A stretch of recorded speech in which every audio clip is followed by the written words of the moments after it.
I'm Dr. Allison Labrie, and today we're going to talk about reinforcement and punishment, two of the building blocks of applied behavior analysis. But as an instructor in this field, this is one of the questions that I get most frequently. What's the difference between reinforcement and punishment? And what is the difference between negative reinforcement and positive reinforcement? A lot of times individuals confuse negative reinforcement for punishment, but we're going to clear that up today. So today, in this video, we are going to go through some examples of positive negative reinforcement. I'm going to give you a nice little flow chart so you can see and learn the difference between punishment and reinforcement, and positive and negative punishment, and positive and negative reinforcement. So when this video is done today, I'm confident that each one of you will know the difference. So first things first, we're going to talk about the difference between reinforcement and punishment. Reinforcer is simply something that occurs after a behavior and increases the likelihood that that behavior will occur in the future. While a punisher also occurs after a behavior, it decreases the likelihood that that behavior will occur again in the future. This is where it gets a little bit tricky. We're going to add the positive and negative portion to punisher and reinforcer. The positive stands for the addition of a stimulus, while the negative stands for the removal of a stimulus. So a positive reinforcer is a stimulus that is added after a behavior occurs and makes that behavior more likely to occur in the future. While a negative reinforcer means the stimulus is removed after the behavior occurs and it makes that behavior more likely to occur in the future. There is still an increase in behavior. The difference is the removal or addition of a stimulus. In terms of punishment, the difference is the same. The punisher always decreases a behavior.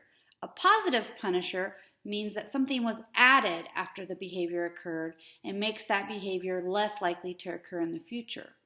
While a negative punisher means that a stimulus was removed after the behavior occurred and it makes that behavior less likely to occur in the future. So let's use my cell phone as an example. It's something that most people have and hardly anybody can live without. So, as a positive reinforcer, every month after I pay my cell phone bill, so after the behavior occurs, I go and get myself a Starbucks. That serves as a reinforcer. So there's a stimulus added after the behavior of paying a cell phone bill that makes that behavior more likely to occur in the future. In terms of negative reinforcement, I get a text message every month a few days before my bill is due. Pay your cell phone bill. And the next day, pay your cell phone bill. I want to make that message stop. I want to make it go away. So I pay my cell phone bill. And that serves as a negative reinforcer. The stimulus of the text message is removed after I pay my cell phone bill, and that makes me more likely to pay it in the future. So with positive reinforcement, a stimulus is added and the behavior is likely to increase. With negative reinforcement, a stimulus is removed and the behavior is also likely to increase. So the cell phone company also has positive and negative punishers in place to ensure that we all pay our bills on time. So for instance, if I don't pay my cell phone bill, guess what? Service gets shut off. So the stimulus of having the service of my cell phone is removed, and that makes me less likely to pay my bill late. Also, there may be fees added to my account. So for instance, if I pay my bill late, even 1 or 2 days, I might get a fee of $35 added to my account. And that serves as a positive punisher to ensure that I pay my bill on time. So a positive punisher is an addition of a stimulus after the behavior occurs, and that behavior decreases. While a negative punisher is the removal of a stimulus that also decreases the likelihood of that behavior. There are several practical ways that you may be using positive and negative reinforcement and positive and negative punishment in the classroom to increase and decrease the student's behavior. So for instance, a lot of teachers might use candy as a reward when a student or a client displays a particular behavior that you would like to increase in the future and increase the likelihood that that behavior will occur again. Oftentimes teachers will use stickers or token economies to do the same thing. A way that you might not think of, or individuals with autism who are sensitive to noise, one common negative reinforcer would be headphones. So when you put the headphones on, it decreases the amount of noise, thereby increasing the likelihood that that individual will want to wear headphones in noisy environments in the future. In terms of positive punishment, oftentimes you'll see if a student does sloppy work or hurries through their work, that teacher may have them repeat the worksheet or do the worksheet over, which will in the future probably decrease the likelihood. So adding extra work decreases the likelihood that they will do sloppy work in the future. A really common one that's used in almost every elementary school that I've been in is the removal of recess time. So teachers will take away recess time for talking out loud or displaying other behaviors that are undesirable in the classroom in order to decrease those behaviors in the future. So taking away that recess time will hopefully decrease future occurrences of that behavior. Here's a flow chart to help you visualize the difference between a reinforcer and a punisher. A reinforcer strengthens the behavior, and if something is added, it becomes a positive reinforcer. If something is taken away, it is a negative reinforcer. A punisher weakens a behavior, and if something is added, it's a positive punisher, and if something is taken away, it is a negative punisher.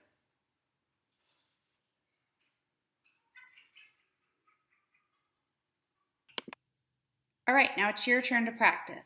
I'm going to give you 4 examples and show you the flow chart, and you need to decide what the answer is. Is it positive reinforcement, negative reinforcement, positive punishment, or negative punishment? Bobby is talking during class, and his teacher gives him a referral to the principal's office. Now Bobby is less likely to talk during class because he does not want a referral.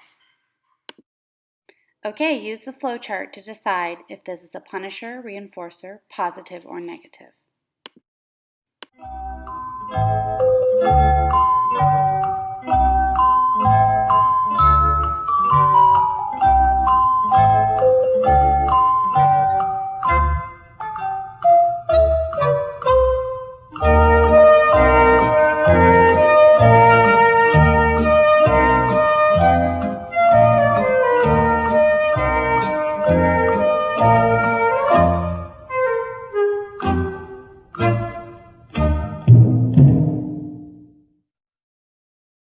If you answered positive punishment, you are correct. There was addition of the stimulus of the referral, and the behavior is less likely to occur in the future. Scenario number 2. Bobby does not study for his science test because he is watching television instead of studying. As a result, he receives a bad grade on the test. His mom takes away television for an entire week.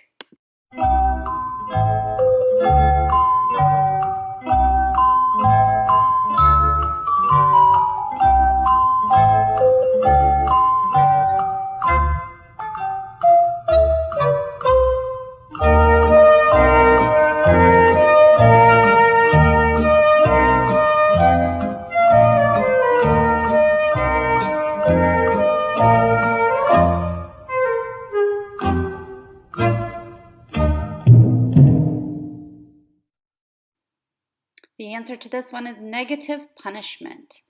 By taking away television, the goal is to decrease Bobby's behavior of not studying. Scenario number 3, poor Bobby. Bobby is throwing a tantrum at the checkout at the grocery store because he wants candy. His mom buys him the candy to stop the crying. Now she is more likely to buy him candy in the future because she does not want to hear him crying.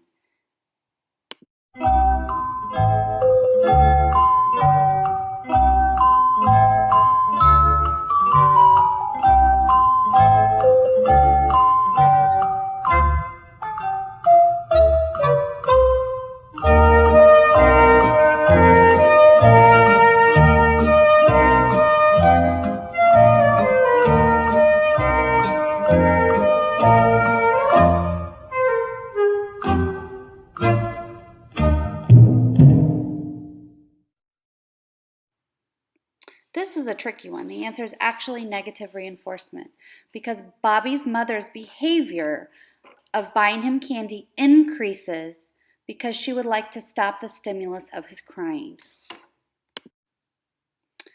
This is the fourth and final scenario. Bobby is throwing a tantrum in the checkout line at the store because he wants candy. His mom buys him candy. Now Bobby is more likely to throw a tantrum in the future when he wants candy.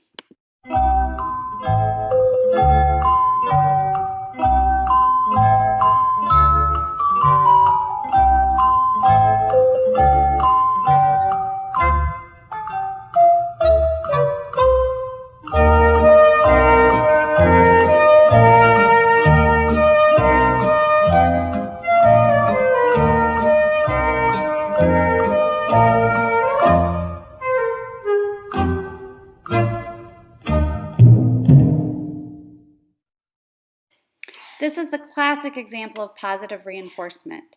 Bobby's behavior of tantrum throwing will likely increase in the future because of the presentation of the stimulus candy.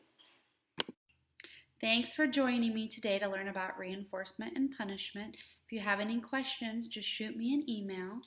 Until next time, bye.